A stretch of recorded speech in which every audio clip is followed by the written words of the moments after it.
Hello, my name is Koray Tuberkubur and I am the owner and founder of Holistic SEO and Digital. In this video, we will be talking about exact match domain and exact match domain or EMD SEO. We will explain why it is still working despite Google actually tells that it doesn't work for nearly 20 years. And while explaining that, we will also examine the query semantics from a different angle, and we try to understand how a search engine actually can add different context layers for query interpretation and also, let's say, query referencing for certain types of sources. We will talk about pairwise relevance for matching different documents with each other with certain types of compositional queries and compositional category quality scores. And after that, we will be showing you two different websites, two different real-world websites with an exact match domain SEO case study. And in fact, if you check actually one of these documents here, by saying one of the documents here, I mean actually the case study that I have published with the 26 websites, actually it became 29. I am adding more websites here. But here I tell you that actually we will be explaining some of these sources in a different case study further. But here we just give you the details for lexical relations. And this one here, the graphic that you see in this area, it is coming from the used car industry.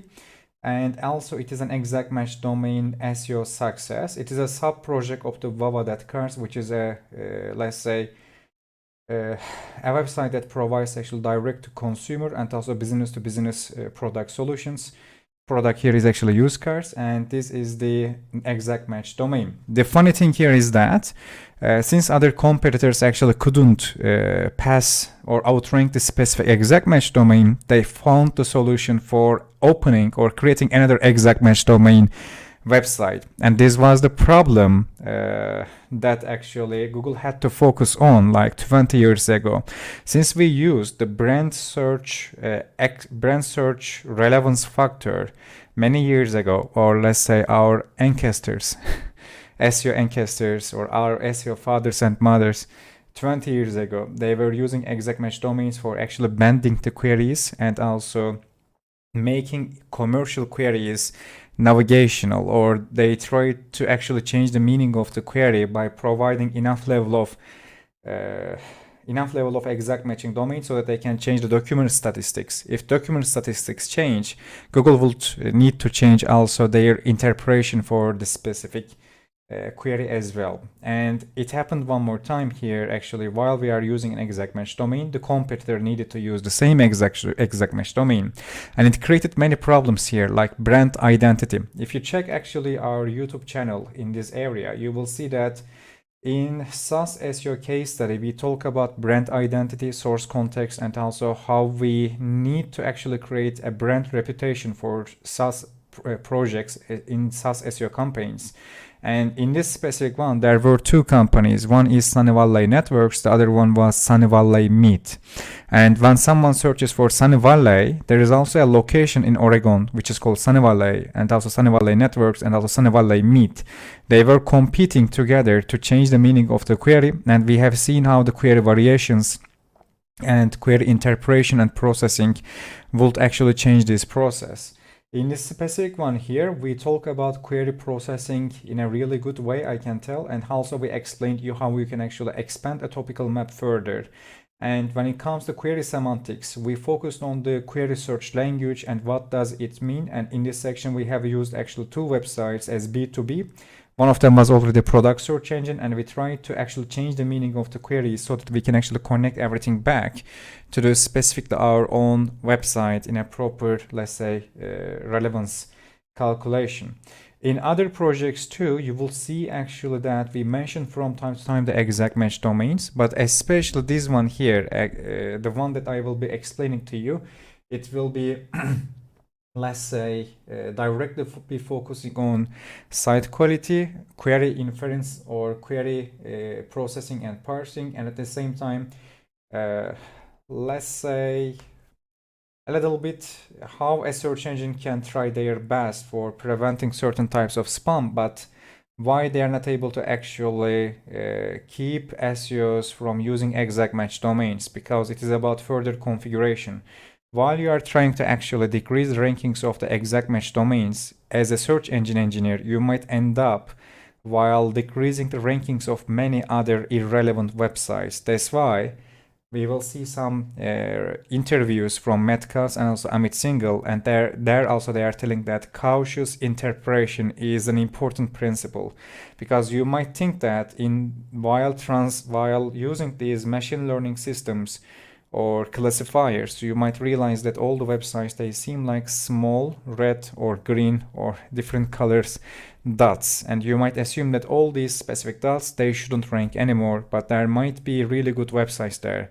The problem there is, even if you think that actually what would happen if we just delete maybe 5 million websites accidentally, or not delete but demote in the rankings, the problem there is, if you change the ranking document's statistics, it will also change your quality inferences, and it will also help other types of spam websites go higher in rankings one more time. So that's why precision or recall precision is important. We will also see how we can actually examine the patterns, or how we can actually choose the patterns based on these explanations. So to be able to understand the search engines or any kinds of business as a business analyst, because every SEO, in my understanding, every SEO should be a business analyst. Whether you try to analyze your client's business, whether you try to analyze your competitor's business, or whether you try to analyze actually the search engines as businesses, we always have a kind of announcer or spokesperson. So try to remember that Metcalf is one of the spokespersons here, but not just this is not the only title that he has. He is also an inventor, he is also an engineer, he is also an, let's say, blog author, and also he is one of the faces of the company during this time, which means that if you see his name inside a patent, and also in an announcement, also in a blog post, and also in a video for this company, which means that he really focused on that, and Google will be probably using actually that technology. And here, Metcalf, actually 11 years ago, he was telling that minor weather report, small upcoming Google algo change will reduce low quality exact match domains in search results. This section is important. It also explains why we will be focusing on the quality scores or quality understanding of the search engines, not just the queries, exact match domains, but also quality. Because it means that the search engine actually doesn't have a problem for exact match domains. They have a problem for low quality exact match domains. But how would we understand whether an exact match domain is low quality or not? Let's say for a specific query, let me just come to this part. Let's assume that here we have a query, which is query 1. Then we have some query variations here, like let's say query 1 plus x, query 1 plus y, and query 1 plus c. And let's say you have an exact match domain directly for this one, the query 1 and also plus y. In this case, if the distance from x to y and c to y, if it is not that much high, and also these queries are from the same context, search engine will actually expect you to have some certain pages or certain sections in your pages for these specific query phrases. If the context changes from x to y slightly or in a major way, again, you will need to actually have other connected these things for all these specific parts, which means if you don't have this, you won't be able to actually rank further on that part.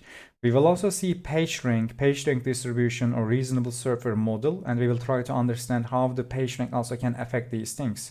Because even in the phrase-based indexing invention, Anna Patterson tells that even if a web page or a web source doesn't cover all the contextual terms or the contextual phrases, or even if they actually use gibberish content, if the web source has high level of PageRank and direct traffic, they will be tolerating that. So PageRank is a kind of insurance in SEO. Even if you do spam, if you have high level of PageRank, you might be tolerated. When it comes to do high level of popularity and also direct search demand and also direct traffic, it is actually like beyond even life insurance. It is like actually a kind of natural advantage in search engine optimization. That's why brand building is the end game for SEO campaigns. You get the traffic, then you convert the traffic, then you become a habit for the user. Once you become a habit, it means that actually SEO campaign reach out its goal.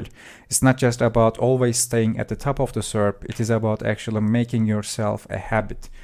So this is the explanation of the math cards, and he also told that 0.6 of the English US queries to noticeable degree unrelated to Panda and Penguin. So we see that actually in this part they didn't include this specific classifier inside PageRank related and also content related quality systems that Google had before. It means that it is actually an extra algorithm that that works on the output of these specific two, or let's say aggregate a different score based on these two. So first, before going over all these resources, let's move on to the case study article here. Let's explain some of these sections, and then it will be easier for you to understand. I have put all the results to this specific part, and I can tell that actually in third day, despite I didn't use any kinds of trigger or triggering there, 80 plus pages are being indexed directly, and we have reached out to the 700 clicks a day in the 6 months of the project, and we rank for nearly 11,000 queries, and nearly 400 of these queries rank between the 1 and 3 ranking points or top 3 rankings, and around 1,000 of these queries actually rank for between 4 and 10 ranking at the same time. And domain rating score for Ahrefs is just 4.1. SEMrush authority score for this website is just 23. Total referring domain is 96. Backlink count is 453. The top ranking competitor here for this exact match query term, they have actually 5,700 referring domains and 8 million backlinks, and also nearly 7.5 million monthly search traffic. Second top competitor here, they have actually 50,000 referring domains nearly, and nearly 12 million backlinks and 74 millions of monthly traffic.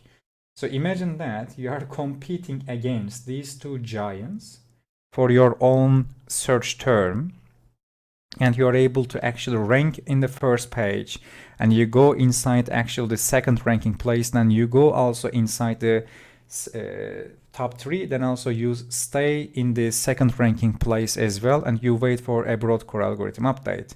Another thing here is that I need to tell you that the specific campaign, actually I have already stopped this campaign because of, let's say, a kind of economical crisis in Turkey, because also the big tech companies and all the online recession, it caused a kind of, let's say, a mentality shift in the big companies. They don't try to actually get the growth at all cost. They have laid out, let's say, there were some other conditions that people lost their jobs and other things.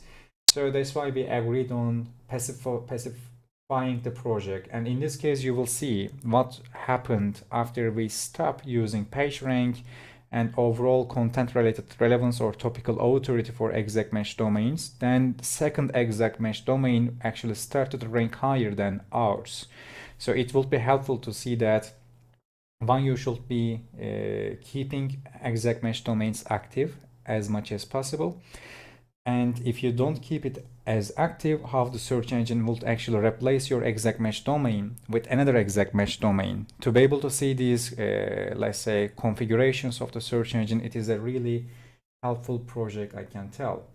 And here I also tell that the project had to be ceased due to the pandemic conditions and hyperinflation in Turkey, along with the regulations in the used car market. Because of the incoming elections, people stopped buying new cars because they believe that after the election, the taxes will be lower. So it was also one of the major effects there. The project has proven that exact match domains bend the query search needs and change the query context with navigational query classifications. Basically, we take a commercial query and we turn it into the navigational query. And the project has been outranked when it stops branding and publishing new content with higher quality. And the project had design and UX issues. But the outranking project was another exact match domain. I already have told that. By the way, we have exceeded the 100 clicks daily in the 7th day of the project. Imagine that you launch your project directly and you actually get over 100 clicks at the 7th day, and this is a brand new domain. And I already have given you the actual Ahrefs score and SEMrush authority score here, and we were able to take 100 plus clicks at the 7th day. We didn't use AI and we didn't publish like thousands of pages. It was just around, I believe, 90 or 95 pages or something like that, and they were being indexed directly. I have used a few methodologies to be able to do that. I will explain them. So this is the first graphic here. You can see the comparison in this part. I don't know what is the date here, but at the bottom section, they show the last 3 months comparison in this area. But I believe they don't show all of the 3 months, because if you check this part, it is empty because not that much time has passed. This is the first graphic part in this area. And I can tell you that we stopped the project around actually this section. You can also see it actually from the graphic that I have shown you before. And this is the overall graphic here that I have put later. Still, it continues to get the traffic actually, as you see. It didn't lose that much compared to this graphic, I can tell. So there are many things here, like what are the benefits of exact match domains for SEO? Why do they help us? First of all, thanks to the exact match domains, you will be able to rank earlier, which means that you will be able to get more historical data. If you check our search YouTube channel, you will see actually the importance of the search engine trust and historical data. Check this video to be able to understand this specific concept, please. Including the essential relevancy points on the site every moment, which means that whenever we actually have a search query, let's say we have a search query here, query 1, and this is your domain name terms. Basically, search engine actually will get the query 1 terms and your domain name terms, and they will actually create different types of tuples based on this. So basically, you will have a natural relevance there directly. So brandinization of the queries is easier because you will be able to get exact match anchor tags all the time, and the search engine won't be sure whether people search for your brand or for specific query. So we blur the context of the query. Opening site links on the SERP for more SERP state and SERP originated navigation is easier. I won't explain this for now. The browser's address bar can show directly the EMD while the user searches for the specific query. Yes, this is a unique advantage there, because if person searches for something like this, even if just click your web source once, they won't be able to search the query here. They will directly actually come this part, so you will be inhabit easier. The autocomplete data and suggestions for web search engine users can contain the brand name, also easier too. The query search results contain the web entity parts, such as social media account results. Yes, you can also rank your social media accounts for competitive niches, thanks to brandinization. The Google Business Profile can appear at the competitive search term with the brand reviews. If you have a really good branding after a point, since you are not a low quality EMD, you can have your Google Business Profile at the right side. The knowledge graph can contain the brand entity and the knowledge panel can be triggered. Yes. Basically, the exact match domain term, it might be an entity or a concept, but also it can be a brand, which means that actually it will be helping you to rank higher and change the query context even further. The brand name can appear in the related search term with the same query's capital letter starting version. This is called actually capinym or capinom in the lexical relations, basically, or capitalonym maybe. I couldn't remember exactly, but basically it is like using the word or Polish or something like that. Basically, we can assume. In this case, actually, once the Polish here, which means that actually it is, how can we tell that it is polishing? The Polish here is a nation name. And when it comes to this specific part, let's say,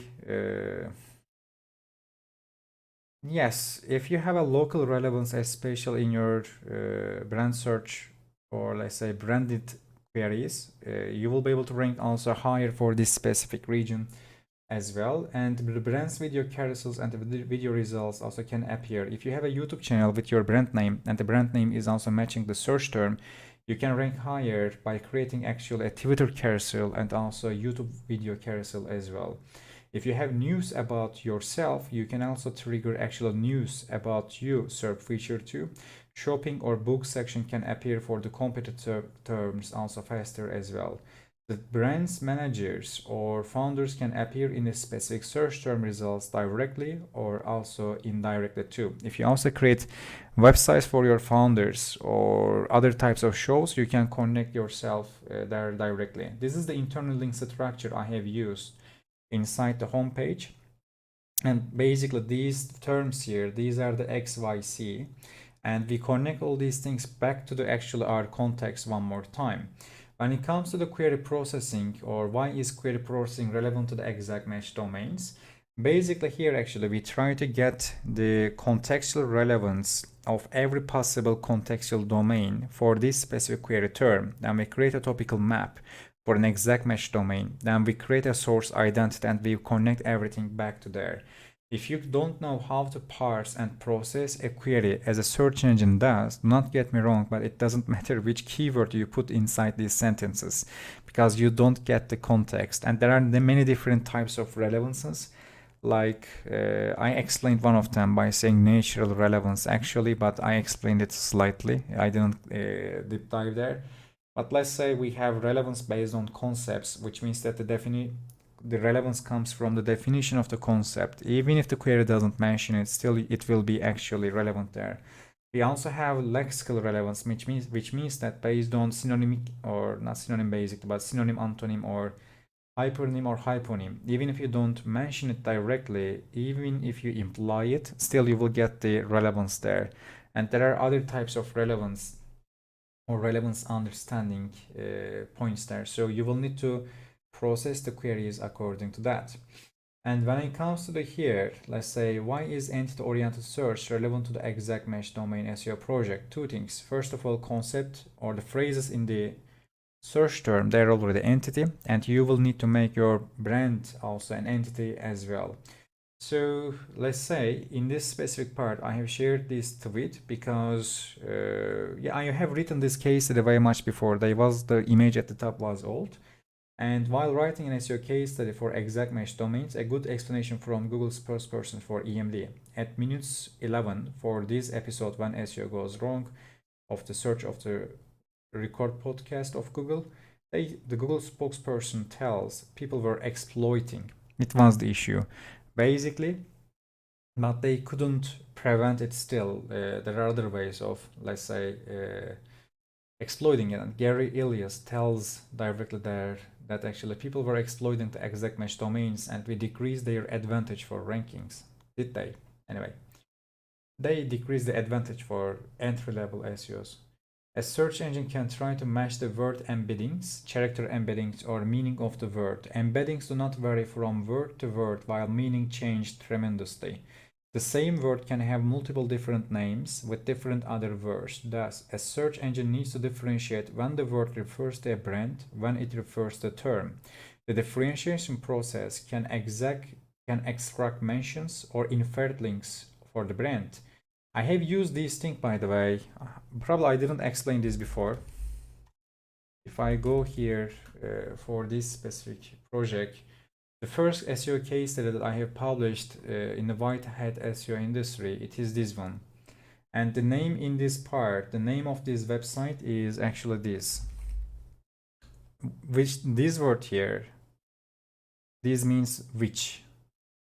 By saying which, I mean basically which, like who, what, and which. This one here means credit. So basically my domain name here is actually, it is one of the exact match domains for certain types of queries. But the important part here is that what will happen if I use the word which and also credit closely related to each other in a single sentence, with what possibility the search engine will think that actually this is a brand context. So it is like actually like this. Let's say we also have something like nicotine pouch, and by playing the semantics, you can actually confuse the search engine. Do you talk about nicotine, or do you talk about pouch, or do you talk about, let's say, nicotine pouch? So in this case, according to the sentence that you are using, the meaning will change. If you tell that nicotine pouch is observed, you are making a mistake here if you use a sentence like this. The observed thing is not the nicotine pouch. The observed thing is the nicotine inside the nicotine pouch. So semantics it's a natural talent for humans, but not every human has actually these type of linguistic understandings. We usually flat the sentences, and we usually decrease the dimensionality inside our thoughts or the thought streams, and we don't realize these nuances, but machines have to focus on these things. So basically, I was playing with these type of wordings in everywhere to increase the relevance of my brain, so the search engine actually would need a little bit further confidence score inside the SERP to prioritize the source. A kind of bucket, yes. And okay, let's move on. And when it comes to the this part, if you want to use exact match domains, please open all the social media accounts. Behave like a brand. This is one of the examples there. Another example here too. I explained brand SERP and knowledge panel management and why they are important, and what are the disadvantages of the exact match domains. Brand identity resolution. Brand identity resolution involves the differentiation of a brand from another with its own identity. Exact match domains causes usage of the same domain name with different domain extensions, such as example.com and example.co. Thus, it creates a security issue while also creating a brand differentiation effort from the search engine point of view. My point here is that since we all use exact match domains, our brands have the same name. The difference comes only from the extension, which is not clear which brand has the which website and which query session actually have the intention of visit for which version of this specific domain. So to be able to create this differentiation, sometimes you will need to use naked links, and I guess let's stop links for now or this type of tricks. Let me give you a whitehead video. And based on these things, actually, this part is important. You will need to focus on a little bit the security section there, because search engine will try to protect their users. And that's why if you are able to provide the credibility, and we will explain the credibility types in this part, it will be better for you to actually outrank other candidates, because they already have a kind of exact match domain index for many queries, and they choose the best representatives inside the cluster. And it means that in the 7th day, I was able to exceed the query thresholds among all of these already out blacklisted exact match domains. Existing multiple brands with the same name. Existing multiple brands with the same name makes SEO efforts harder, because one brand mention can benefit multiple brands. Search engine users click another brand in the wrong way, and the search engine can't rank always all the exact match domains. It will create an embarrassment for that. In other words, they will be embraced or embarrassed. I am not able to pronounce it correctly, but basically it wouldn't good for their prestige if they always rank the branded search term domains. So that's why also they will need to protect their image or prestige while while putting a threshold. So let's say we have 10 exact match domains that they try to rank for a specific query term, and let's assume all of them are quality. So Google will rank them just because they are quality and also secure and let's say popular, and they are all legit. They wouldn't. They will be confused, and they will think that actually they are being tricked there, and they will choose 2 or 3 of these clusters as the representatives, and they will try their chance with them. But they wouldn't rank all these 10, even if they are the most quality 10 sources for that specific topic, and also even if they are legit. So whenever we have 2, 3, 4 different types of exact matching domains in a specific topic that are already ranking, the 5th one will have a higher threshold to go inside there. And usually, since they won't be able to rank while others also rank, they will need to outrank one of them. So it means that the other one will be de-indexed. Let's say it won't be served for these queries.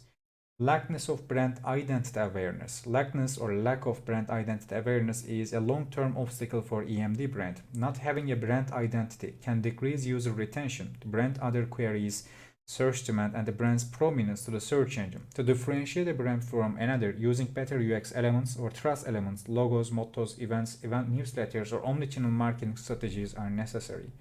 Increased brand building and marketing cost.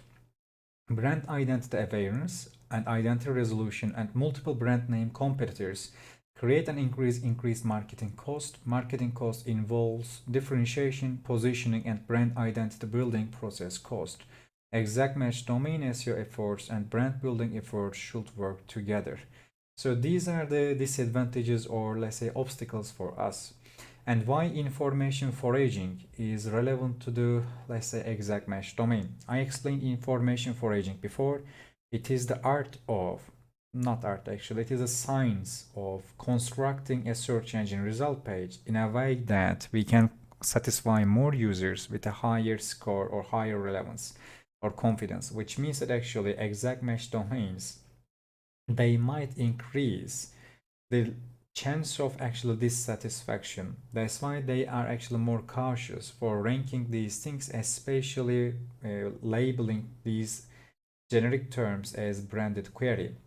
And what is the relevance of exact match domains to the embarrassment factor? I believe I explained that if we construct a bad search engine result page, we will get a little bit embarrassed. And this is the explanation of Matt Cutts here, and from 2010 maybe, I don't remember exactly. So he is the face on Twitter and also the YouTube for the company. The power of keyword domains to someone looking to take decision, what kinds of domain go for.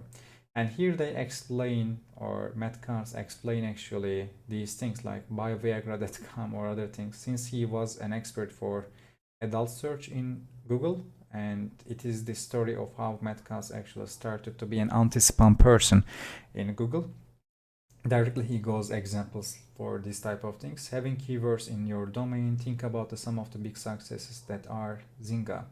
Nothing in that domain, and so and say social or gaming, etc. Twitter, Facebook, Google, and Yahoo. So he basically tells that go with the branding or have brandable names rather than queries. He's a helpful person, but he doesn't explain everything there. So in this part, actually, I explain the background of the case study with these type of key facts. And basically here, the components are brand value, brand historical data, and justified relevance. Justified relevance here means that you can't be relevant just because you carry the name of the query inside your domain name. You have to prove your relevance inside your content actually by constructing different contextual segments for different query contexts as much as possible. And in these sections too, we have the metrics, as you see, the referring domain, etc. They are pretty low. And in this section, as you see, the specific source here, these are different screenshots, by the way, but this is at the 7th rank at the beginning part of the project, I can tell. In this case, we have only 3,000 queries. And this is, I believe, one of the screenshots on that era. And this is this, I guess, 7th day or something like that. I have shared this project in my Twitter account once in February 4, I believe. And this was a dialogue directly inside the Facebook with the Matt. And I believe he asked me how many pages I launched. Initially 40 with 0 links, then 30 other came later. So since I did the project way much before, I don't remember the exact counts right now, but since I have written the article way much before, the numbers are here, and this is a screenshot from that specific point or the moment. And these are the results also from that era, and this is from the SEMrush. This is from actually like probably a few days later than this specific one. So you can see how it actually goes in a steady way. So we have reached out to 120 daily clicks in the 11th day of the exact match domain SEO project with a high competitive term. And because the term is, by the way, I didn't tell it, but it means how much my car is. It is one of the really competitive terms. Imagine that everyone tries to sell their car to protect the value of their net worth, and they usually search for how much my car, or how much is my car, or what is the worth of my car. Basically, this is an important term there, and we need to use it. And to decrease the cost of retrieval, which I will be explaining after launching my book, and we had a better web page layout compared to the competitors. We also coded our own WordPress theme, and we increased actually the total crawl efficiency by using a kind of limit for the total link count per web page. And we also prevented many things from WordPress, since it is not that much SEO friendly for certain types of things like tags or read more type of things. And to create a brand value, LinkedIn account, Facebook, Instagram, YouTube channel have been created and search engines index them. The CSS, JS, and other types of resources request count is limited. Typography has been adjusted in a brandable way. A contextual relevant homepage has been designed. Synonyms of the exact match domain phrases are used to open similar but new pages. The synonyms are also brandonized too. In other words, imagine that there are other ways of asking how much my car is question, and then we have also used these terms for being relevant too. Sometimes we also opened new pages for them as well.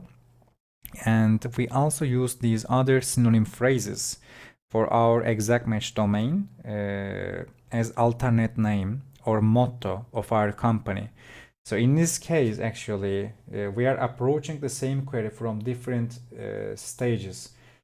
Let's say this is the exact match domain query. Let's say these are the variations of it. And in this case, we target the main query with our domain name.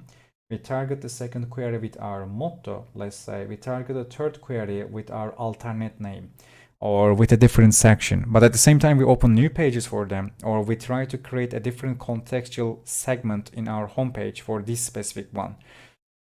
And we support these things with also internal links, engagement tools, and also branding, and also PageRank as well. So it is a hard situation for search engine to tell that, okay, this is not relevant, because we are justifying the relevance from every angle as much as possible. Only thing here is that you always add a brand or navigational query context to the existing search terms. Structured data is also used, internal links are optimized, and the search parameter URLs are disallowed. Log file analysis has been actually performed, and other things I have written here. This is important, by the way. Please have an about us page if you want to prove that you are actually a kind of brand. This I believe a comparison users and sessions data for the initial sections. You can also see it, and I believe this is a later screenshot. I have written many other things here.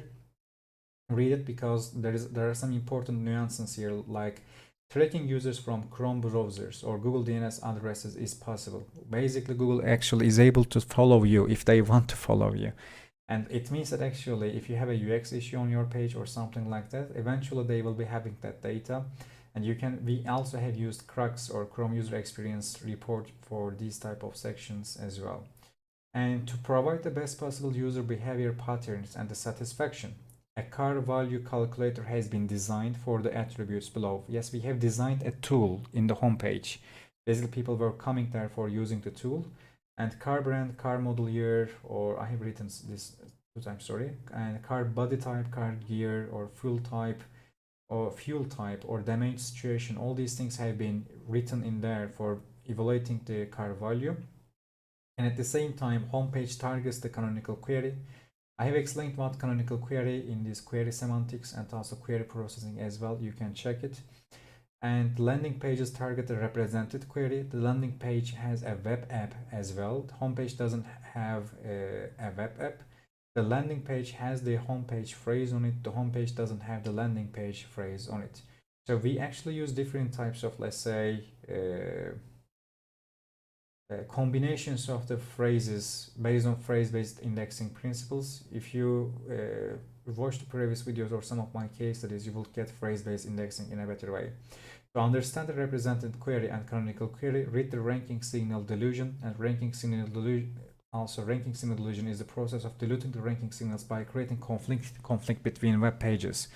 Even if you just search for it, ranking signal, let's say delusion, you will actually find this document from me. This is a case that I have written based on actually one website, e-commerce website in Turkey. and you will get it many things here. The website here is actually, to be honest, this is an adult website, a condom selling website, and they have many sponsorships also with other types of adult websites too. And you will see the metrics directly here as well. And I have explained the process here, and also this is important too. If you have a tool in your web page, please put it into the largest content div directly. And we have also represented car value calculation processes inside the design and also the contents itself as well. And we have put interaction triggering signals inside our JavaScript, like event listeners or other things, so search engine can directly see input areas, steps for calculation, and attributes of these calculation sections. They are all relevant to the all car models and other things. So imagine that you have a tool for car evaluation or valuation, but you don't have every brand or every model. So basically the satisfaction possibility will be lowered, which means that actually your exact match domain doesn't have a solution for every user, which will decrease the click satisfaction possibility while increasing the embarrassment possibility for the search engines. And not always you need a web app, by the way. If you don't have a web app, and here we have the possible parts of the cars. Here it says original and damaged or painted or changed parts. We talk about insurance or other things in this area, and these are the steps. And we have all the combinations here, and you don't always need a web app, but if you don't have a web app, use a form, for instance, but in a way you will need to create this engagement as much as possible. And yes, this is also important, optimizing internal link circulation. Basically, circulation of the internal links and all the anchor text that you are using, they will need to be around the homepage functionality as much as possible. These are the initial metrics, and you can see that actually everything goes back to the homepage, and homepage already ranks for something. This is the first synonym phrase, and it is the second homepage like thing, and this is a kind of guide, and there are some other things there like reviews and etc. And you can check these metrics as you want later. For now, I won't be touching them. And also, even if it is really less, we always actually used social media rankings as well. And you can see these type of metrics here, like different brands. And again, these words, see, which, and it talks about fuel, and it is connected to fuel types as well. You can check the topical map of the source. And we also used, by the way, misspelled versions of the exact match domain terms with different variations. We also represented the same thing in the logo, etc. But you can ask these questions a search engine, or you can, let's say, which questions a search engine can consider to compare and test exact match domains for ranking. And I have generated some questions here. Let's see actually how detailed they are. What would you do if you were a search engine? Are these two websites about the same thing? Because there might be two exact match domains, but they might be about different things. Are there two websites from the same brand? Because two exact match domains, they can focus on same thing, but they might belong to the same brand as well. And this is a topic actually for multi-site ownership, which is a topic also for PBNs. Are these two websites relevant to the same phrase? So, well, let's say we have the same words inside our brand name, like ABC. The important part here is that AB might be a separate concept, or it might be A and B and C. So it is hard to understand word sense or word borders sometimes. Even if you have the exact match domain, it might not be exact for every query processing process.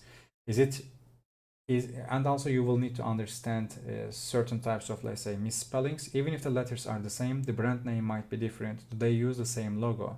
Do they have the same typography? Do they have the same IP hosting provider, analytics ID? Are they registered into the same Google Search Console account? Do they have the same Gmail accounts in the visit pages? Do they take the visits from the same internet service providers and regions? Do they use the same GS and CSS files?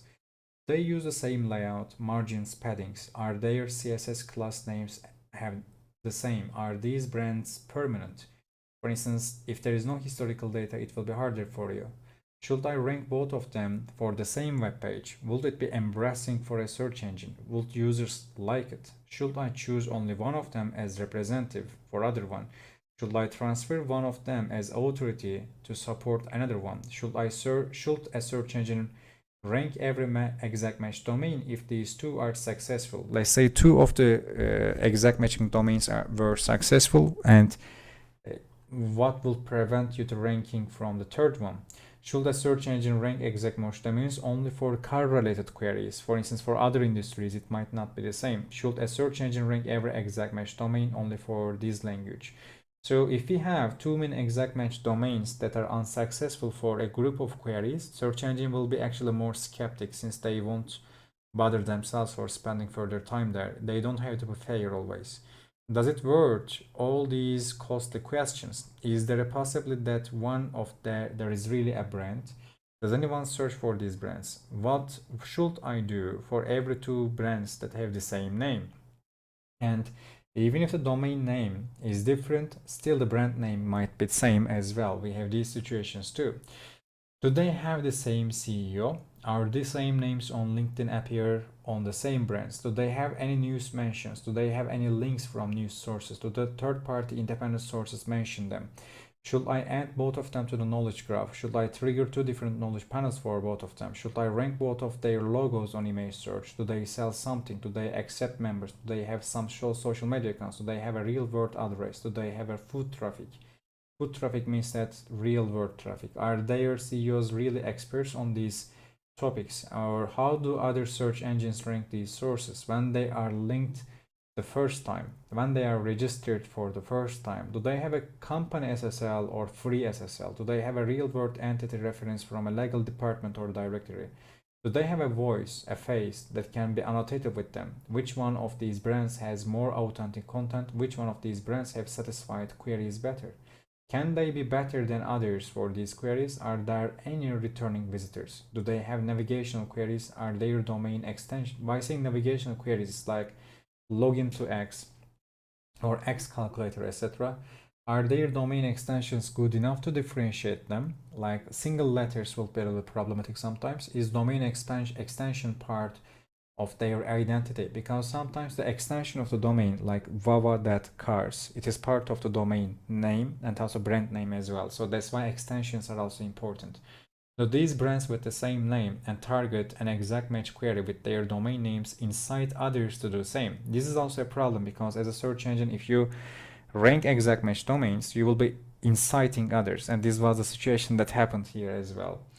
And this is another graphic from the situation that you can see the by the way, this is the second, I guess, exact match domain. You can read it, and this is the comparison. One of the competitor used the .net after us. We were using the .co, and you can see the domain rating differences too. Basically, according to the Ahrefs, all the numbers at the right, as you see, it is actually higher. And at the beginning, after we specifies the project, we were ranking higher for the specific term, but still we take very much more traffic for multiple commercial terms as well, because in our situation we focused on synonymizations as well. At sometimes it created a little bit cannibalization, but it is solved thanks to the, let's say, overall comparisons or internal links. And here you see the .co and .net. You can see the difference between them according to the SEMrush. You can see also how the competitor was small actually. So you can see the differences there. And this is also competitor as well. And one important thing here is that this is the first indexation moment of them. As you see, once they are indexed, directly they started to link the web page or the website. It is also important to know that linking exact match domains, it is tolerated more because we are linking your brand at the same time. And linking your brand is normal. You can link your brand from brand terms. Generic section is problem. And your generic term, if it is a brand name, you are safe or safer. And key points for completing the multiple exact match domains to each other. Exact match domains can share multiple different brands with different character orders and sections. Exact match domains can share some brand identity and brand mentions. For instance, let's say someone mentioned your brand but didn't link, but it's not clear whether it is .co, .net. So it will be a bit issue there, I am trying to tell. Exact match domain success can affect each other. If one of these sources are not quality enough, other one will be affected from that as well, because they are pretty close to each other. It means they will be clustered together. One of them is the representative. One exact match domain can transfer its authority and link value proposals to another one after a certain amount of time. And this is about actual document representation again. Search engines hesitate to rank EMDs due to their overall usage purpose. An EMD has to behave as a brand to be able to complete its authority or compete at the same time. An EMD has to beat other EMDs for the same phrase before ranking on the SERP properly. The mention, link, content, and branding numeric needs can be measured and calculated based on the failed EMDs. And it is the situation there. I actually have searched the presentation that I have performed to the authorities of this brand or the company, and there are many failed EMDs for this specific term. I found all of them. I have taken all the common parts for them.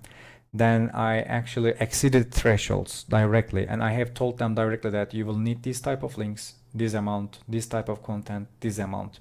Then we just exceeded the thresholds and continued. So take these things, take these statistical signatures and also document features and classify them together as the search engine does. So we have these technical SEO points here, you can check it, and there are some important parts there. This is a patent from Barış Yüksel, which is a Turkish, as much as I can remember, and he talks about the surprisingness score. And exact match domains, they are highly relevant to the local SEO because we try to rank our brand for its brand name. If your brand name has too much stuffing terms, let's say you have a domain for exact match domain term and also its synonyms together. If you keep the domain name so long, or if you keep the domain name so irrelevant to the other terms, it will be a problem. So that's why domain name is a factor of relevance plus also ranking. And here the surprisingly scores actually talks about Sacramento Hotel Locksmith. So what is the possibility that we will see the word Sacramento Locksmith and also hotel together inside a domain name or brand name or business name? It's so low, which means if it happens, you will be exceeding the surprisingly scores, which means that actually you won't be able to rank further there. It is about that. That's why while you are trying to use a local relevance, do not exceed the surprisingly scores threshold. And when I publish the semantic SEO course, you will need to use these specific understandings, okay? Because I won't explain these things one more time there. I will just move on to the practice. If you ask me why I have chosen that question, that answer, that list, that table, that anchor text, or that specific order of the sentences or order of these attributes, why I have skipped some of the queries, why I have actually used some of them, you will need to remember these things as much as possible because I want to focus on only the action in the course, not the theories. Actually, this is not theory too. We have implementation basically based on these research papers. To provide better local search productivity and optimization while supporting the web page search performance, an exact match domain shouldn't trigger a high level of spammy surprisingly scores. This is the message of this part. And semantic SEO has been implemented for exact match domain SEO case study. A topical map and semantic content network have been created and configured to a topical map authority, and support the brand value with brand relevance to the topic. So this is important because our brand name is relevant to the topic. At the same time, the content network of our brand is also relevant to the topic, which means that actually we are overlapping the topical relevance to consolidate our ranking possibility even further and further. And from e-commerce exact match domains to the aggregator or affiliate exact match domains, semantic SEO is part of EMD SEO. How to create brand value for exact match domains. There are many things here. One of them is actually creating brand search demand, creates prominence for the specific brand, a diversified user profile with the real selections, Selection here means touch, click for the brand from the SERP, and diversified traffic sources can increase the brand search demand and value. I didn't explain this. Positive query logs means that during the query sessions, the people actually leave satisfaction signals. External link references mentions. Link reference means that we are linked, but we are not mentioned. Mention reference means that we are mentioned, but we are not linked, or maybe both. Brand entity accounts from socials. Basically, we will definitely need social media existence. Entity phrase association. It means that specific phrase will need to be connected to entity, and entity will need to have two profiles, as a concept and also as a brand, and of course topical authority. And these are the results from, I believe, the Microsoft Bing. I can tell you that in the Microsoft Bing we had some issues, but I can also tell you that they are really stricter than Google. They don't waste their resources for even the possibility of spam, even if it is not. So before, in my actually 2023 SEO Insights 2, I told you that because of the AI and automation, right now, if you publish 5,000 content a day, search engine Google will actually demote your source, even if it is not spam. In Microsoft, they just remove the website. They even don't bother themselves for further checking, but you can contact them and they can remove the, let's say, demotion. They don't tell I'm sorry as well. I get them. So in this case, why does a search engine spokesperson say that exact match domains don't work despite they actually work? Because they try to protect their users and they are trying to manipulate you, and also sometimes they are also being honest because sometimes it doesn't work. And protecting the web search engine because to be honest, their company is more valuable than their users for them, and decreasing the spam effort, and also being tired to explain how many times they can explain that. And this is, I believe, total URL count after a point in the post section. You can check it, and these are some of the links that are used or that are basically used in a natural way. And here we have, let's say, internal link structure after a certain amount of time. You can check it. One more thing is that I have used index now when it comes to Microsoft Bing. It is indexed directly. This was one of the test websites, but they didn't take descriptions, for instance, at the beginning. One more thing is that even if I choose second page, third page, they were telling that there were 17 results, but they didn't give it in the second or the third page as well. So they have a different constructor there. I can definitely tell you that as well. And I have explained these things also in this specific article too. And misleading exact match domains and ranking algorithms. If you read this part, you will actually get what kinds of precautions the search engine actually can take. And especially at the first indexing stage, you might not see that the search engine is trying to actually block you. But after the re-evaluation, it can happen, believe me. And these are some of the technical SEO metrics. And after that, I can also tell you that since we coded a team, WordPress team by ourselves, it was one of the purposes of actual authority point of view too, because we have given the name of our brand to the team as well. It was completely unique, which is a signal for branding one more time. And these are the metrics for crawl data as well. And in the semantic content network, by the way, you have to take your brand name to the center, which means that your tool will be at the center. Your every content brief actually will need to come back. You can see that our average response time was bad. It was one of the issues there as well. Yes, they help for indexation if you provide quality. Do exact match domains help for indexation? I was telling yes. This section is important and I will be explaining it. Then I will be moving on to the actually research part. So query independent evidence in homepage finding. So what does query independent evidence mean? It means that actually any kinds of relevance point or factor that we can find, it is not relevant to the queries. It is relevant to your internal factors like your own words, your own internal links, and etc. And why it is important to find a homepage. We usually, inside the website structure, we have two different website structure. One is, let's say, organic, the other one is inorganic. If your website is an organic website, you will have an organic or natural website tree in a way that it makes sense semantically. Inorganic sites, they don't make sense in terms of structure, and usually they might have even multiple home pages that they don't realize. We usually assume that if we have root domain here, this is the home page. From a search engine point of view, it's not the situation. Sometimes even you can tell that when you search for sitex.com, some of your sub pages or category pages, they can even outrank your home page there. And one more thing is that the pages that are linked more than your homepage, the pages that have more connected pages to themselves rather than your homepage, the pages with higher page rank than your homepage, the pages that we have has more traffic than your homepage, etc. Basically, let's say, they might be seen also one of the home pages there as well. And it is important to understand when actually specific query means a navigational purpose. Let me explain like this. Let's say we talk about X calculator, and this is a query, and this is X calculator from Y. This is the document 1.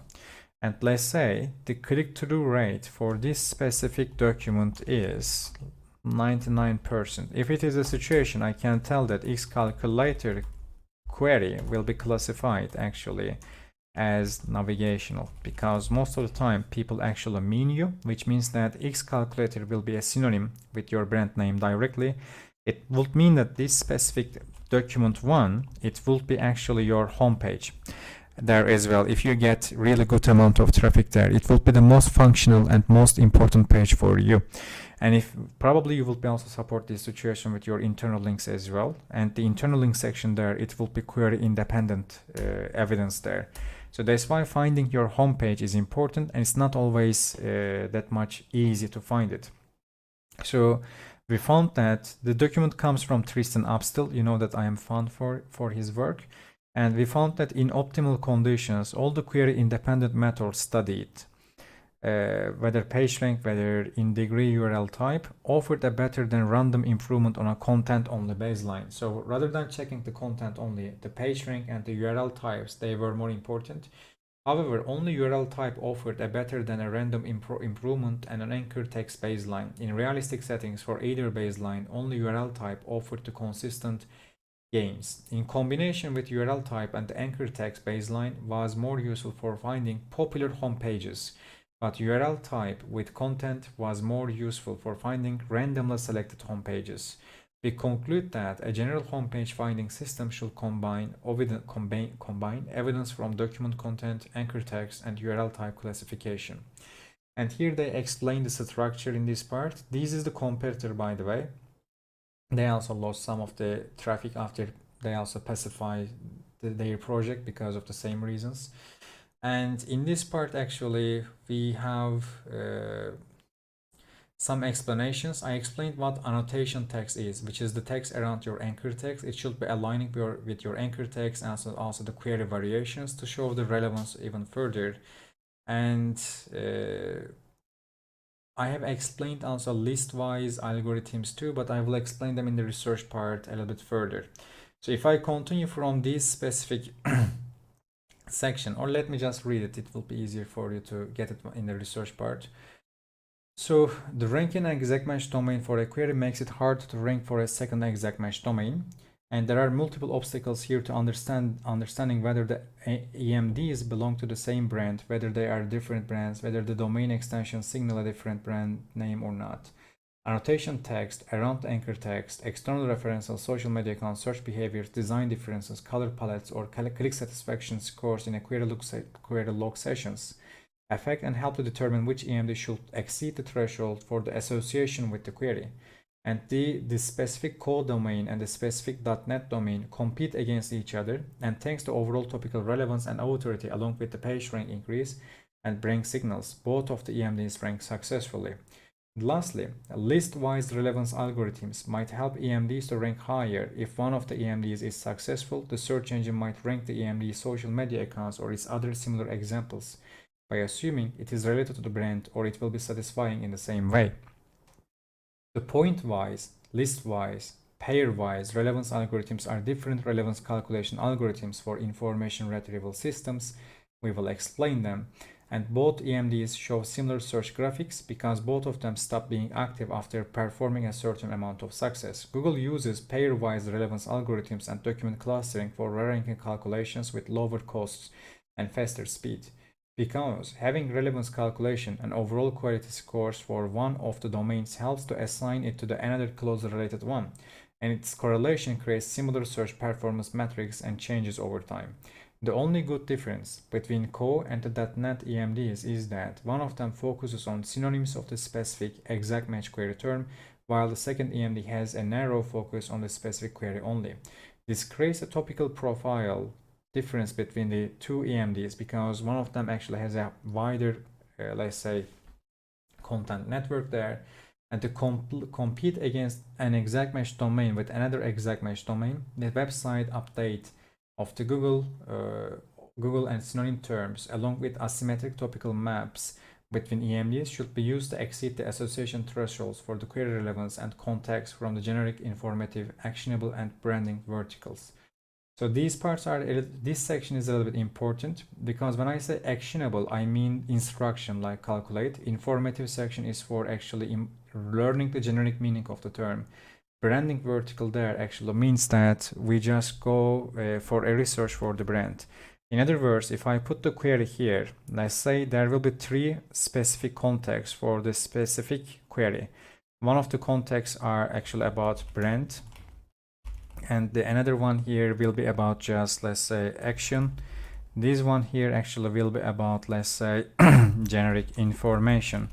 And from this specific query, let's say query 1 to your brand or exact match domain 1, let's say, you will need to be able to connect it to all these 3 contexts via this specific query term as much as possible. If you are able to match yourself from every angle, you will be able to rank higher.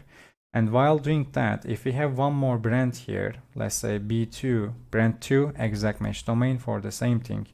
In this section, the score differences from these specific parts, they will be creating a kind of, let's say, representation choice between them. And the pair-wise relevance means that we get a document, we get a second document, then we pair them based on similarity. If the similarity score between these two things is 95%, and if this is the query 1, and it means that if it is ranking for, let's say, X% for this query, and it is the score for this one, we will assume that 95% of this score can actually be assigned to this, and the satisfaction will be nearly same or similar. That is about the pair-wise relevance there.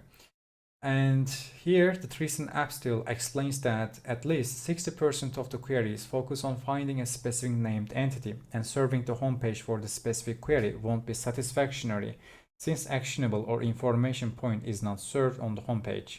But since homepage is the highest PageRank web page on the website and it has all the possible relevant terms for the query term that involves the entity, how this problem will be solved? This requires understanding how exact match domains work in the eyes of search engines so that homepage can rank higher from all angles. I can tell that from my point of view, this is the most valuable sentence in this case study, because usually the person here tells that 60% of the queries searches for an entity, and entities are concepts, and usually the search engines try to rank most relevant and also highest page rank web page as a homepage for these ones here. But the problem here is that homepages, they don't have enough information or action tools there, which means that they are actually maybe they are ranking the correct website, but they are ranking the wrong page from the correct website. So to prevent such a situation, they need actually multi-functioning homepages. And exact match domains here, they have brand value, and they are making users to search themselves by triggering a little bit, let's say, the branding value there. At the same time, they have the tool directly. So which means that actually search engine won't need to make that calculation that much. They will have the enough level of confidence for ranking the source. And here, the conclusion section of the recent upsell research for homepage findings for named entity queries tells that focusing on PageRank, URL types, content-related aspects of the relevance retrieval from query-dependent and query-independent ways is helpful to improve the quality of the search results. Thus, exact match domain SEO should focus on satisfying all query-dependent and independent aspects for being relevant and satisfactory for the specific queries in search engine optimization practices. An ideal homepage finding system would be able to exploit both anchor text for superior performance and when targeting popular sites, and content information to ensure that homepage with inadequate anchor text are not missed. Further work is needed to determine how to optimally combine all sources of evidence for the homepage finding task and how to provide best all-round search effectiveness when homepage queries are interspersed with other query types. So basically, this section here explains to me what I should be doing. And this was the end of this specific case study, and I can tell you that this is probably the most detailed exact match domain SEO case study and guide that have ever been written. And inside my Semantic SEO course, I will be explaining actually how we can use or create topical maps for exact match domains as well, since I have written this thing for way much before I couldn't change the image yet. So let's start from the research point here. As I say, I have already shown this to you, and I can tell you that even for the last years, people still ask that what is the 2020 Google ranking weight for EMDs or exact match domains. I can tell you that even I have seen some friends of Bill Slawski, they believe that exact match domains don't work. I was surprised to see that. And I have seen many white hat SEO elites on Twitter. They believe that exact match domains don't work either. But they also believe that PBNs don't work too, despite that. So that's why I'm trying to tell you that just test it and just try to understand these things. So these are some answers from most forum. Actually, it will be good to have these forum more active because I believe Twitter is too toxic and too noisy, so it will be good to have actually a better sharing platform as before, and it will be useful for everyone. So I will close these two here, and here we have actually an ordinary article from the past where they talk about Penguin. By saying past, I mean really past, like maybe 10 years. And here actually they tell that listen to Google and do not use exact match domains. This one here I have shown it in the previous videos, but bringing order to the web objects or object level ranking basically from Microsoft, it actually explains the, let's say, entity attribute pairs for query association or constructing the web objects. They call entities on the web as web objects. And in this part, actually, you can understand how you can actually change the attributes of the specific entity. If you want to brandize the specific query as well, you will need to use certain types of phrasifications in the documents so that you can change the statistics inside the documents as well. And in the coming, the next video will be about actually an SEO campaign for a celebrity, because the person was an ex-wife or a media boss, then the media boss slandered the ex-wife. Then we needed to fix the brand SERP for the person, and it is nearly the same structure, but this time not for an exact match domain. This time for actually a person, but the websites also are exact match domain because directly we have the person name. But we needed to give different angles and verticals to the person, so that's why the next video will be completing this specific one. Especially this section is important. This author paper journal or author person, and person might be a website, person name might be a website name, person name might be a also, let's say, a business name as well, or a show name as well, and you will need to create these different angles so that the slanderer can have less coverage or less possibility of satisfaction. Okay, so in this part, actually I have, I would like to show you the titles of the before the 2016. Anyway, But this is an article from 2012. As you see, when it comes to learning SEO, you don't have to check the articles from last week. You don't have to check the tweets of last week. You don't need to check the news from last week or last year even. You can go 10 years ago and still you can learn it. And here again we have methods, and we have different types of EMDs like keyword.net, keyword.org, or different sections here. And I like these explanations here, and I can tell that the old most articles, they were really good. And also the 2012, it was a golden age for Black Hat, so it's normal. But basically this article, I can tell, despite Google's propaganda, at the beginning people were more skeptic, and this profile picture, I believe it explains a few things there. But let's say at the beginning people didn't support Google on this subject that much, so I'm happy to know that. So I will read this because this document here, it is important. It is about this is actually not this, sorry. Yeah, this is also a regular article, and here too I will suggest you to check these type of articles, by the way, as much as possible, because combination of these old articles from 2012, from 2014, it will be showing you to actually all the historical experience of the SEO community for the specific subject, psychologically and also from experiment point of view. And as much as I can see that actually Google was affecting people slowly, or in the overall time we will see that actually people will start to talk like Google. So I didn't like that effect as well, but you can see it in this part as too. This is another website that actually talks about the same situation from a different angle. They actually explain that you can use it, but still we see methods inside this article too. And then we also see that it might be a little bit dangerous. So slowly actually, let's say they change the situation, but at the same time, this was the age of beginning of the Google domination. So this is a little bit,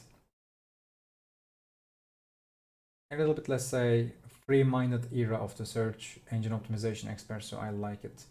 We have another article from Glenn Gabe. You can also read this article too, because when I do my own projects, or when I create actually my own, let's say, strategies, I read articles from 10 years ago, 15 years ago. As I say, do not focus on the latest articles and the overall quality or aggregated quality of the latest SEO researchers. They are not even good. So focus on these type of things. When it comes to here, this one, exact match domain as an unfair ranking signal. And here actually it is also explained well by the Bilslavsky too. And identifying commercial queries, it was one of the actual relevant patents. I will show you the patent as well. And here they actually explain what kinds of commercial queries wouldn't be appropriate for exact match domains, what kinds of queries will be actually better for them. If you check the names here, system and methods for detecting commercial queries, and it is important to detect the commercial queries, especially for exact match domains. Check the name, methods. At the beginning of video, I told you that a person can be a spokesperson, and also, let's say, announcer, and also inventor, and also an engineer. Methods was all of it. And we also have another name here, which is Amit Singhal, which means that definitely they have used this patent. And if you just read here too, the system may generate a list of query patterns of a first type, then receive a user query and determine whether the received query is a query of the first type based at the learn, at least in the part on the list of query patterns. And once we have that, we try to actually see, let's say, it is very common to see domain names that include a single hyphen. But when 2, 3, or more hyphens are present, this is often an indication that these domain names are associated with the companies that are attempting to trick the search engines into ranking their web pages more highly. So domain name is important, and it's true that if you have more hyphens, it's normal to see that. So that's why if you use that info domain, that XYZ domain too, at the beginning search engine will be skeptic. It might affect your initial rankings or time to rank. For example, assume that the domain name list includes domain name buy cheap credit cards online. Server may form the following blah blah blah. And at the same time, you can check this patent as well. Even if the patent is old, the article was relatively new. So it was also surprising too. And you can check the patent as well here. So I have read most of the parts, but I will suggest you to check these tables, especially best credit cards query list, then advertisement list, then domain name list, and host name list, then also competitive query list, short circuit word list.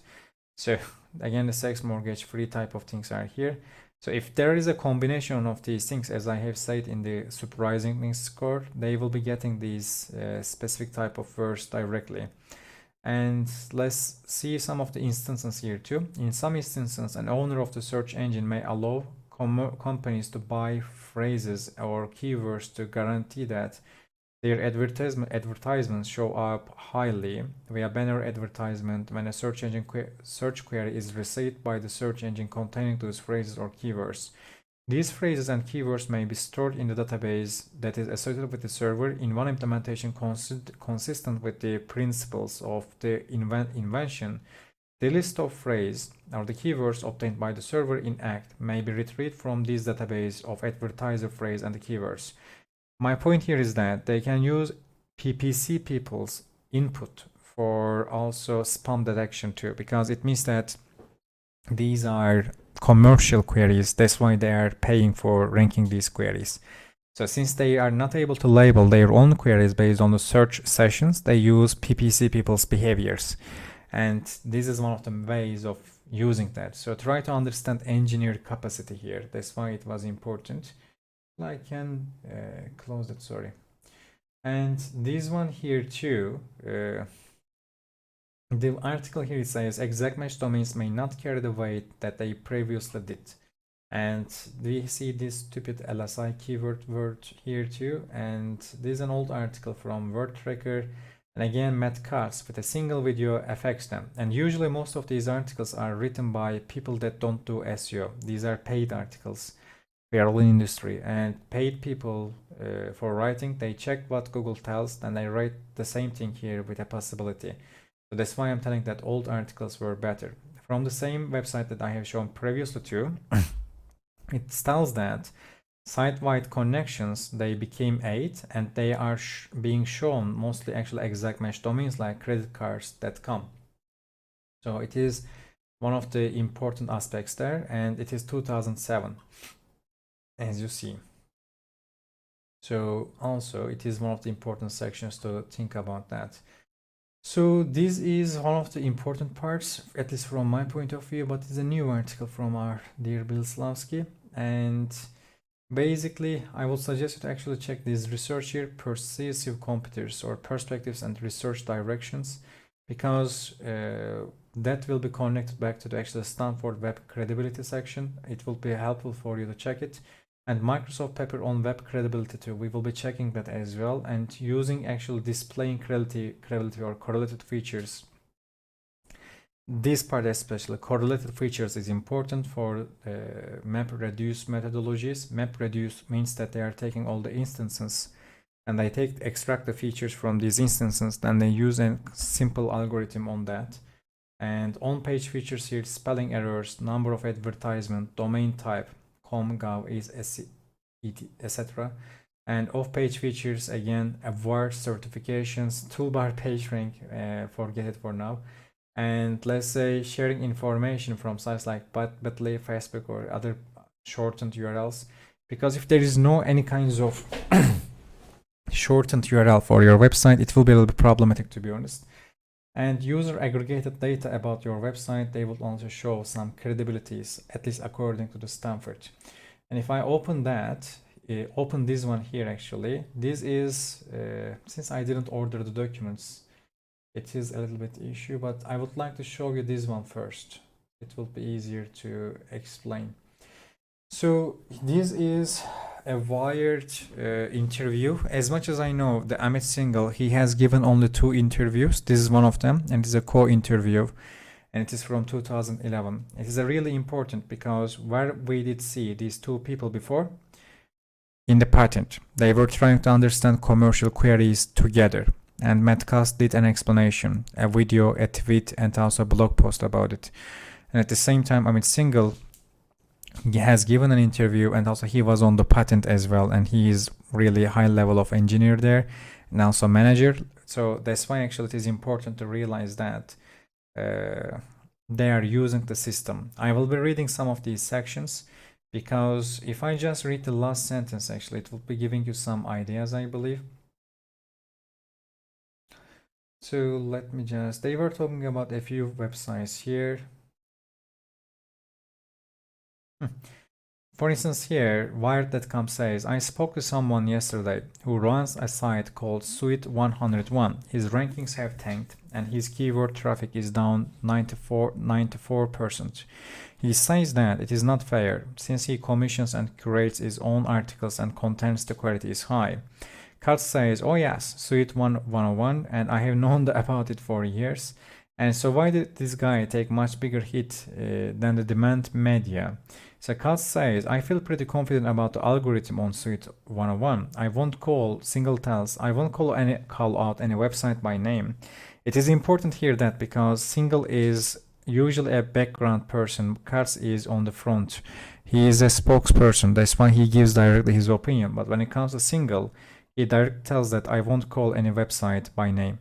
So it is a warning actually for the other speaker here. And however, our classifier that we built this time does a very good job of finding low quality sites. It was more cautious with mixed quality sites, and because caution is important. Do you remember that at the beginning video I told you that if you just directly cut out certain types of websites, you will be changing document statistics, which will be affecting other types of websites rankings too. It will be hard to actually fix things again. So that's why they always need to be cautious. So would you say that these guys, sorry, but we figured out what a low quality site is, and that's you. And Kat says, in some sense, when people come to Google, that's exactly what they are asking for, our editorial judgment. And usually Metcalf tells that we are expressing, or let's say he tells that our algorithms are representations of our editorial judgments. They are expressed via algorithms. When someone comes to Google, the only way to be natural is either to randomize the links or do it alphabetically. If we don't have ability to change how we rank things to try to improve the search engine, that goes right to crux of everything. And Cass is referring is his search naturality agreement proposed by Google's FOOS, and which contends the company should accept oversight to make it doesn't play favorites. And in this case, actually, Singhal says, I can say categorically that money does not impact our decision as well. And we hope that. And in the next parts too, they actually talk about exact match domains one more time. And here actually the Singhal tells that people were exploiting that. So we have played with the algorithm one more time. And if you read actually this specific interview, I believe it will be useful for you. And they talk about actually spam detection and other types of things as well. It will be helpful for you to see how they think. And if I read this part too, it will be useful, I believe. For instance, in the Plex book, it was popular since then. It will be useful for you to read it still. And what's the code name of this update? Then Sullivan of the search engine land. He wasn't a Googler since then. Has been calling it farmer because its apparent target is content farms. So I have written an article for content farms right now by telling that actually they are coming back. You can check this specific article because if I read this content farming and content farm, I have explained what they were, and now I am telling you that they already returned thanks to AI. I am creating, everyone creates them. On YouTube we have many content farms, they are making millions. So we all have these things, and this is what actually we call inorganic size structure as well. So I can tell you that actually it will work in a good way. And here, if I check this part one more time. So well, we named it internally after an engineer. So this part is important because they are told this is the era that we don't have a name for Panda or Panda update or Panda system. Basically, and it is already retired, but we named it internally after an engineer, and we will see who this engineer is. His name is Panda. This was the first instance that Panda update has been announced with its name. Internally we called it a Big Panda. They call it Big Panda because there are two pandas in Google. Navneet Panda, and Biswant Panda. So if you can check it by yourself to understand which one is the bigger. Of course, the one inside the patents. And he was one of the key guys. He basically came up with the breakthrough a few months back, and that made it possible. So we did caffeine, a major update that improved Google's indexing process. By the way, the person who praised the caffeine, also the person who announces it and takes the patent one more time. Our index grew so quickly, and we were just scrolling a much faster speed. When that happened, we basically got a lot of good fresh content and some not so good. The problem had shifted from a random gibberish, which this pump team had nicely taken care of, into somewhat more like written prose, but content was shallow. It was like, what's the bare minimum that I can do that's not spam? It sort of fell between our respective groups, and then we decided, okay, we have got to come together and figure out how to address this. So this is a good interview. You can check it from exact match domain point of view. They also talk about them as well at some certain points. You can check it. It will be useful for you. So when it comes to here, we talk about actually PageRank as well. The owner of this invention is Lawrence Page. Who is Lawrence Page? Of course, Larry Page, which is founder of the Google. And this specific document, actually, they talk about the relative importance of a document based on the reasonable surfer model, but they don't mention it as the reasonable, but they mention actually for what percentage of the time people actually use a proper relevance or probability of click, etc. And this part also explains that actually based on what the page rank will show the quality, based on what it will be showing actually only the, let's say, popularity, and based on what actually it will be showing the brand value as well. And there are some example queries here like university, weather, or Jeffrey Ullman. And once we have these type of queries, we have some results screenshots from Google with certain types of information like the size, for example. And we also should be having the PageRank score at somewhere, as much as I can remember. We have some results from Alta Vista since it was important. Backrub here, it is the original name of the Google. That's why we have backrub here. And if you check this specific document at the beginning text, you will see that actually how the basic definitions of the PageRank has been done and how it can be used actually for brandinization of the queries or for changing this, changing the meaning of them. One is popular content, that is pages that people like a lot and add to their public bookmarks or otherwise mention on their pages. Good examples of this category include things such as search engines like AltaVista or popular web soap operas such as The Spot, both of which have high page ranks and large number of backlinks. A root of a hierarchy also tends to get a variety high page rank because all the nodes in the hierarchy points to it, as do many other people, because it is the root and you can rely on being there and being a good place to start navigation. Again, it comes back to the navigational queries one more time, and commercial query and navigational query distinction, and also finding homepage in a query independent way. So it will be good for you to check it. When it comes to here, this one,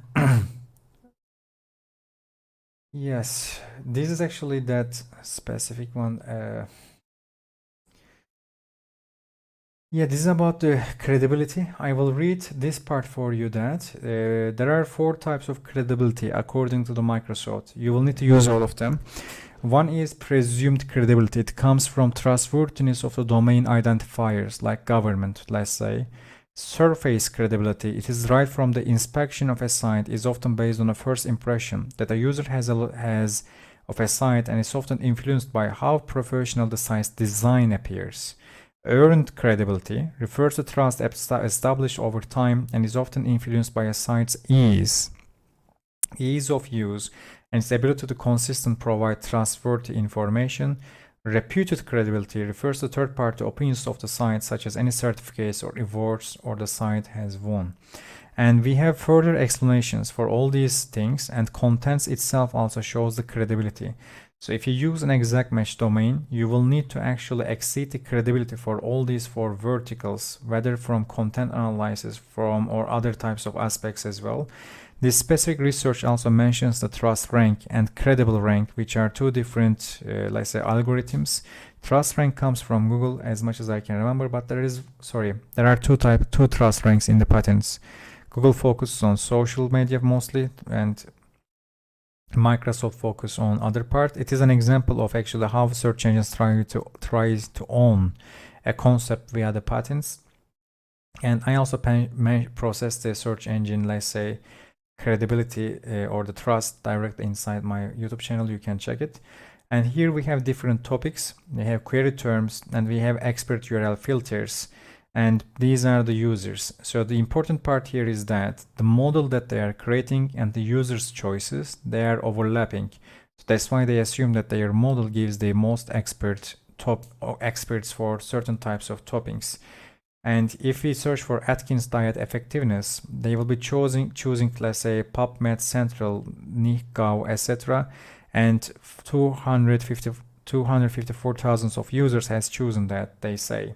And there are on-page features and off-page features, and there are awards or advertising or spelling errors or different or domain type, for instance, because users tend to focus on the page content rather than the browser's address bar. The domain type, com, gov, etc. of a page may not be salient, or we collected this as a categorical feature, they say.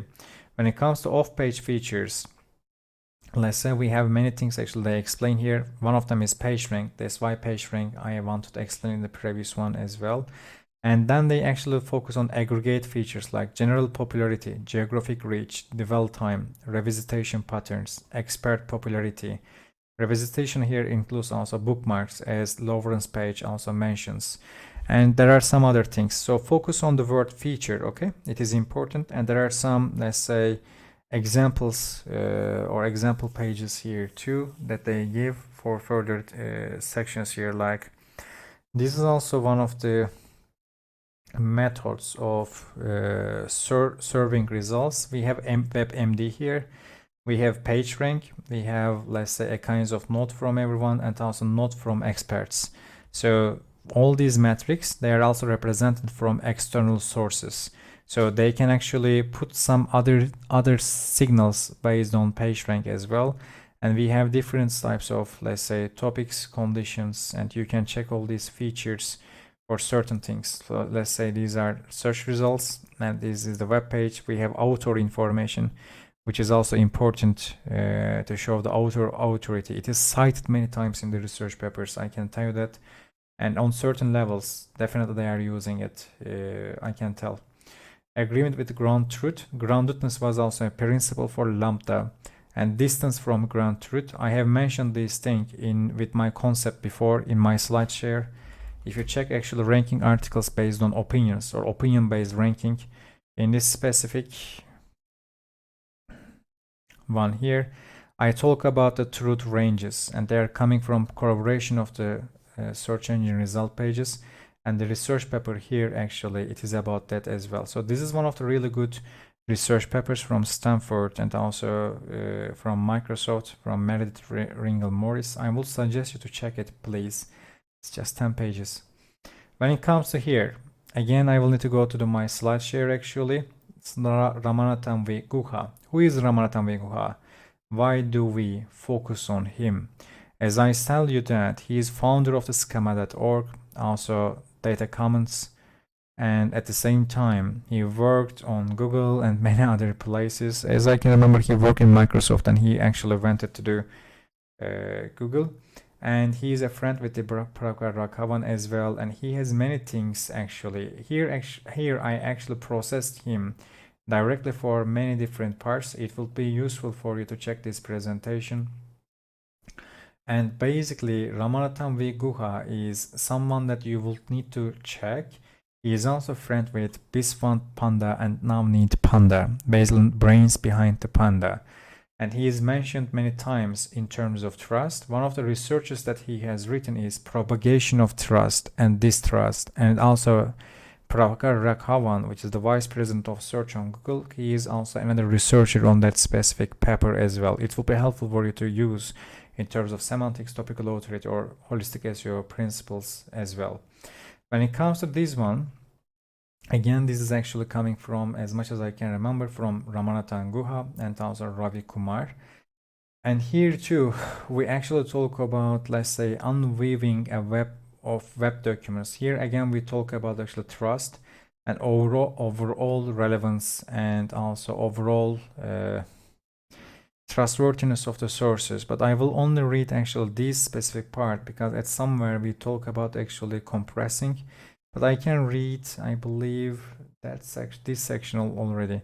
A natural way to construct a graph for relevance understanding would be take every pair of document. Do you remember that I talk about pair-wise relevance here? It's actually what I mean. And in this case, actually, we create a kind of edge from D to the D or document to the document 1. And if only if D and D1 are deemed related, we adopt the convention that whenever we add an edge between two documents, is always directed from D to the D1. If in this case, actually, let's say one of them is the source of the pair, the other one is a target, and they try to create actually a graph based on the relevance, which means that we have direction inside the graph. They explain the direction of the graph based on certain types of rules. But the important part here is that at some point they talk about efficiency and scalability, and they tell that pairwise is not useful for that. That's why they actually try to create a larger array in terms of specific types of terms. It is also important that the set of terms is chosen by some appropriate text parsing or entity extraction mechanism and depends on the particular application domain. Application domain means that actually the invention use domain. In this section, we will not address this issue, how the terms are chosen. Suppose we build a term document matrix. It means that we have documents at some volume and terms at some, let's say, columns and also the rows. I'm a little tired, you see the time here. And here MDT is the amount of presence of the term T in the document D. Once again, we will not address the issue how M is constructed in this section. Our purpose is just to use this matrix M to build the relevance graph. My point here is that if you don't use lexical relations, you will be missing most of these specific terms. And it means that actually you won't be able to inside in these pairs or lists or points, and that's why the relevance algorithms won't be having you. So imagine that we create a relevance graph like this. Imagine that this time these things here, these are the documents, and let's say one of the documents have the most directed edges or the nodes. If it has all the nodes or the edges, it means that it is the most relevant document in that cluster. And we will need to use these things in semantics a lot. So that's why exact match domains, I focused on them in my pre-training because they are naturally about semantics. So massively parallel learning of tree assembles with MapReduce. I mentioned MapReduce already. Check this name, Biswanath Panda. And also in this case, actually, we focus on feature extraction. That's why I also told you to focus on actual features that we have in this specific part. Inside the feature extraction, we extract the features, then we use a kind of model for parallel learning based on these documents. And we use certain types of methodologies to actually get a kind of learning model for specific things based on actual regression learning. Once we get correlation, then we assume that actually things go better as well. And this algorithm here actually is about that. And this section is important too, from actually our dear Bilslavsky, because we already have this, the language attributes. Language attribute actually is the language model that we use directly inside the algorithms and also inside the documents as well. And we try to understand a kind of association based on these things, again, while extracting the features. A set of language classes and a plurality of training documents are defined. Each language class identifies a language and character set encoding. Occurrences of one or more document properties within each training document are evaluated. For each language class, a probability for the document property set conditioned on the occurrence of a language class is calculated. This is also relevant for understanding the language directly, like Espanol, etc., because something that you can also use in exact match domains as well. But it's also about actually understanding overall quality of the document too. It's not just about recognizing the language family. It's beyond that. So this section, this is from Stephen the Baker. Sorry, this is from Matt Cutts. I have someone here, Stephen the Baker too. So I have actually wanted to show this and Google search and the search engine spam. In this specific document too, we actually talk about many quality issues like low quality sites, or Google absolutely takes an action on sites that violate our guidelines. Displaying Google Ads does not help a site's ranking in Google. Buying Google Ads does not increase a site's ranking in Google search results. In the early days of Google, everyone was actually more skeptic, and as in the interview, the same person tells the same things all the time. As pure web spam has decreased over time, attention has shifted instead to content farms, which are sites with shallow or low quality content. In 2010, we launched two major algorithmic changes that focus on low quality sites. Nonetheless, we hear that feedback from the web loud and clear. People are asking for even stronger action on the content farms and sites that consist primarily for spammy, low quality content. Thanks to AI, we will have even further problems for these type of things. So when it comes to this part, this one here, this is the actually patent from this specific document. And I won't show everything here since I already explained most of the features or the factors there, but I will suggest you to actually check the n-gram section a little bit, because I always tell you to actually use unique n-grams. If you're able to handle that part, you will be actually getting, let's say, unique attributes as much as possible, and your documents will be actually more unique, or let's say you will be relevant to the old documents, similar but also unique for different sections with a higher richness in terms of context. So it will be useful to check this one here based on that. And sorry, this is here. So this one is Stanford Guidelines for Web Credibility. Let me just drink the water a little. So Stanford Guidelines for Web Credibility. It is important, and you can check this document, because here we have make it easy to verify the accuracy of the information on your site, show there is a real organization behind your site, highlight the expertise in your organization and the content and services you provide, show that honest and trustworthy people stand behind your site, make it easy to contact you, design your site is look professional, make your site easy to use and useful, update your site's content often, use restraint with any promotional content, avoid errors all type, no matter how small they seem. So there are many actually supporting research links here. You can actually check these parts or check these sections with some examples. It will be useful to check this, because this is the document from Stanford for credibility of websites and the web pages, and this is actually what stays behind the Google's mindset as well, since Google also comes from Stanford as well. And this section, I have put this here because 13 Indians other than Pichai, the Google must thank for helping make it the best. I will mention a few names here. Amit Singhal is, of course. Again, Biswanath Panda, he is here too. Ramanathan Guha, again, he is here too. And other names here, they are of course important too. And one more name here I will actually show you. Prabhakar Raghavan is already the Vice President of Search, and Sridhar Ramaswamy. And who is this person? Let's search it. And he is actually founder of another search engine right now. He is the founder of Niva.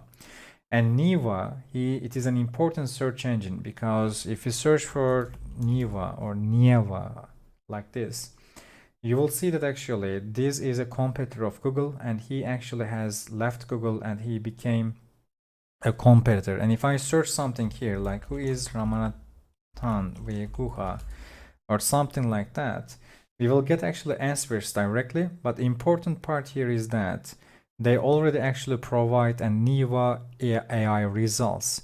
Basically, if I just sign in, I am actually a member here as much as I can remember. This is the first implementation or first proper implementation of AI-based search engine results or generative AI models inside the search engine results. I am a member here as much as I can remember, but anyway, I will try to show you the search engine first.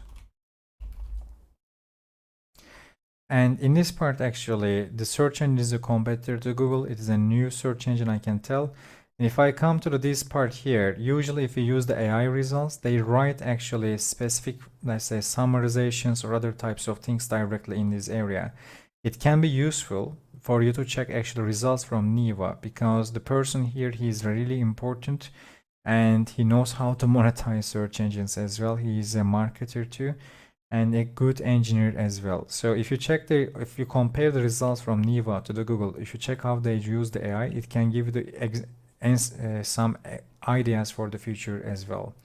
I explained already Ramanathan v. Guha too.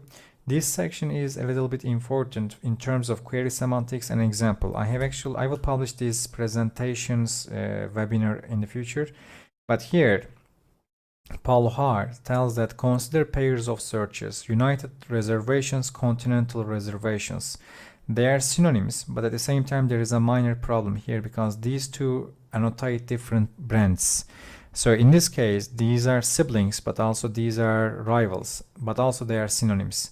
So if they are brands and also rivals, you can't rank them together, but at the same time, they are synonyms. So this is about exact match domain one more time, because the specific brand name represents a synonym phrase, and that synonym phrase is also a competitor or represent a competitor brand. So it is a complicated situation. And Google actually couldn't handle this situation that much. At the end of the day, these two companies had to merge. And here I have shown this pattern many times. You see that frequently much in common. Paul Haahr, as much as I can remember, he is already inside this patent. And United versus Continental, Canon versus Nikon, or Beatles versus Stones, Godzilla versus King Kong. And frequently in common section actually are frequently altered, or high altering ratio, or frequently alterable sections. They actually represent how they can actually find the query semantics based on lexical relations or based on query behavior or user behaviors. Then they create the different types of rules like United or Continental, airline or air or airline, etc. So it is also relevant a little bit to do that pairwise relevance algorithms too. You can also check them to understand further my point, I can tell you. So if I come to this part, Ramanathan v. Guha and Panda, if you search for this, you will get this document, but at the same time, I will suggest you to actually check this Wiki1 section as well, because here you will find some documents that actually mentioned in the references section directly to our, again, researches of our engineers. And web syndication is actually about what search engines does, because they take entire web and they syndicate them in terms of inside a search engine, and it will bring us to a new concept, which is search engine optimization. So that's why I see that actually, let's say, if you are able to get the concept of the syndication, then you can get actually concept of optimization from a different angle, which will be helpful for you. I can guarantee that. And here too, our predecessors of the web syndication is the meta content framework developed in 1906 by Ramanathan v. Guha. And that's why the person here, he is really important. It will be useful for you to, again, check his awards or career and education, etc. And this is the document that I have already mentioned. I mentioned these ones too. And this part. So let me explain this. I have already talked about the Sunny Valley networks. When we search it, we get this part, all other things, but also we get Twitter's and other parts as well. And also some other exact match domain, as you see, Sunny Valley, let's say Sunny Valley IO and Sunny Valley Cloud. But they both belong to the same company in this case, but they both are exact match domains nearly. At the same time, if I just search for Sunny Valley, and this time again we are there, but Sunny Valley smoke meets are also here too.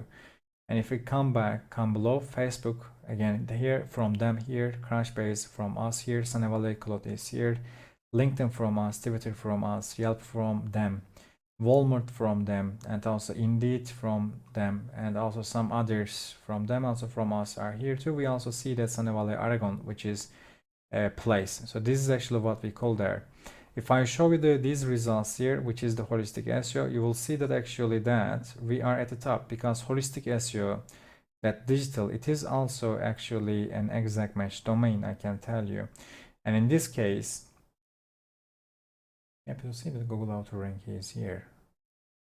Interesting. Anyway, so in this case, here too, we see that actually at the top an exact match domain ranks by opening all these things as inside the SEObook.com article.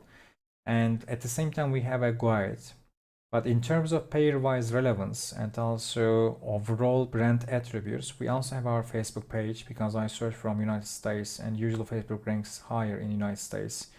Then we have Ahrefs, they also relink us. Then we have our own YouTube channel with the same name one more time.